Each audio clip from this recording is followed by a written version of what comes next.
क्यों करा जाता है पूर्णिमा का व्रत? पूर्णिमा का व्रत करने का कारण क्या है बताइए? आप इतने सालों से कर रही हो, कई माताएं कर रही होंगी पूर्णिमा का व्रत। एक समय फलाहार करती हैं, एक समय भोजन करती हैं। भोजन में खीर का होना जरूरी होता है पूर्णिमा के व्रत में। दूध की सामग्री होना जरूरी होती है पूर्णिमा के व्रत में। 12 महीने की पूर्णिमा करो, मना नहीं है। और पूर्णिमा उठाने का भी समय होता है चैत्री। चैत्र के महीने की जो पूर्णिमा होती है, चैत्री पूर्णिमा पहली पूर्णिमा मानी जाती है, इसलिए चैत्री पूर्णिमा को सिद्ध पूर्णिमा कहते हैं, कार्य सिद्धात्री पूर्णिमा कहते हैं, सिद्ध करने वाली। मनोरथी पूर्णिमा कहते हैं, मनोरथी पूर्णिमा। इसलिए पूर्णिमा का व्रत कहाँ से उठाया जाता है? चैत्र के महीने की पूर्णिमा से पूर्णिमा का व्रत उठाया जाता है कि मैं महीने की पूर्णिमा करूंगी तो चैत्र पूर्णिमा से उसको उठा लिया जाता है। पर उसका एक नियम रहता है, आप फलाहार करें अपनी जगह पर है, पर एक समय भोजन कर रहे हैं वो अपनी जगह पर। भोजन के साथ में मीठे के साथ थोड़ा दूध की सामग्री होना जरूरी होती है। और क्यों करते हैं पूर्णिमा का व्रत? किस लिए किया जाता है, क्यों करा जाता है? उसका व्याख्यान वर्णन शिव महापुराण के अंतर्गत स्कंद पुराण में लिखा गया। स्कंद पुराण में वर्णन किया है श्री वेदव्यास जी महाराज ने। कहा ये पूर्णिमा का व्रत इसलिए किया जाता है कि व्यक्ति का जब मन गलत भ्रम में जाने लगता है, मन जब गलत जगह पर जाने लगता है, तो ये मन को गलत जगह पर ले जाने वाला कौन होता है? तो कहा ये चंद्र होता है। व्यक्ति की राशि के अंतर्गत, व्यक्ति की पत्रिका के अंतर्गत, व्यक्ति की ग्रह दशा के अंतर्गत जब चंद्र बेकार चलता है तो व्यक्ति अच्छा करते करते भी बेकार करने लग जाता है। चंद्र डोल रहा है।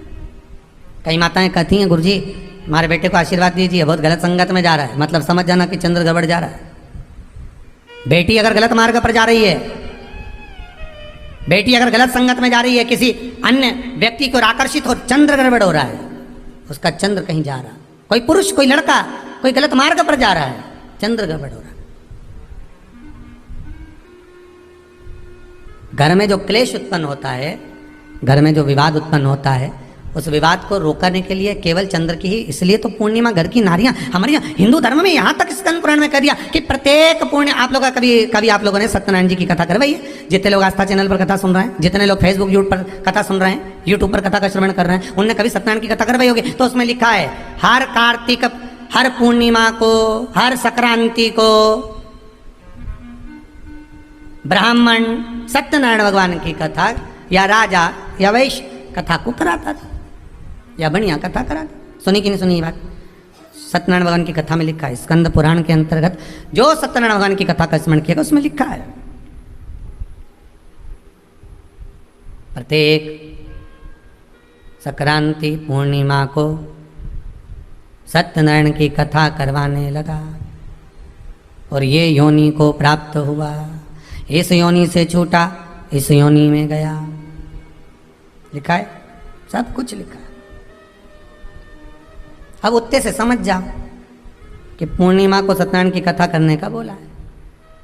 तो पूर्णिमा को सत्यनारायण की कथा का क्यों बोला? वैसे तो रोज कराओ सत्यनारायण जी की कथा, प्रतिदिन कराओ, मना नहीं है। आप क्या कोई विशेष फंक्शन है आप सत्यनारायण जी की कथा करवा? पर पूर्णिमा संक्रांति को और संक्रांति को पूर्णिमा को सत्यनारायण की कथा का स्मरण क्यों करवाया गया? क्योंकि पूर्णिमा के दिन अगर ये भगवान का व्रत रख लेगी, पूर्णिमा के दिन अगर ये खीर का प्रसाद बना लेगी, थोड़ा सा दूध की कोई सामग्री बना लेगी और भगवान को भोग लगा देगी, भले सत्यनारायण भगवान के भाव से बनाए, भले सत्यनारायण जी के निमित्तार्थ बना, पर अगर इसने सत्यनारायण भगवान के निमित्त से बना, पर पूर्णिमा के दिन अगर ये व्रत रखेगी, उपास रखेगी या कोई सामग्री बनाकर भगवान की पूजन कर लेगी, तो इसके घर में जो अशांति है वो शांति में बदल जाएगी। इसलिए कई घरों में आज भी सत्यनारायण भगवान की पूजन हर पूर्णिमा को करती है। माता किताब लेके बैठ जाती है, तुरंत उन्हें ऑफिस जाना, कहीं काम पे जाना, और तुरंत उसने जल्दी जल्दी कलश रखा, कलश नहीं भी रखे तो भगवान की पूजन कर रखे, ब्राह्मण देवता को बुला लेगी, ब्राह्मण नहीं आएंगे तो खुद कर लेगी, पर करती जरूर है। इतना सा आटा सेक लेगी, पंजेरी बनाई, सीरा बनाई, मिठाई रख दे, कुछ भी करेगी पर सत्यनारायण की कथा कर लेगी।